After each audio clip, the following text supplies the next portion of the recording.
மக்களுடைய மனநிலையே என்னன்னா, எது கேட்டாலும் அடுத்தவங்களை குற்றம் சாட்டுவது தான்.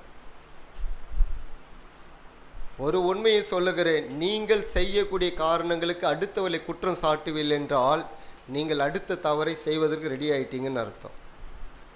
நீங்கள் செய்யக்கூடிய தவறுக்கு நீங்கள் தான் குற்றவாளி. அவனால் நான் பண்ணிட்டேன், அவங்களால நான் பண்ணிட்டேன், இவங்களால நான் பண்ணிட்டேன்னு சொல்லவே முடியாது.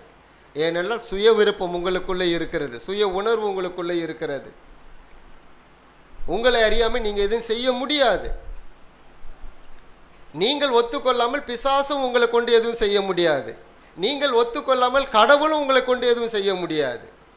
ஏனென்றால் சுய விருப்பத்தை ஆண்டவர்கள் கொடுத்திருக்கார், சுய அறிவை அவங்களுக்கு கொடுத்திருக்கிறார்.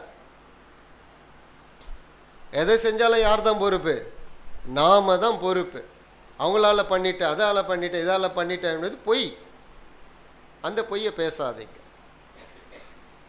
கடவுளோடு உறவில் இருப்பில் என்றால் நமக்கு நன்மை நடந்தாலும் சரி, தீமை நடந்தாலும் சரி, அவர் நமக்கு பொறுப்பாக இருக்கிறார். அவருக்கு நன்றி என்று சொல்லுங்கள், சூழ்நிலை மாறும்.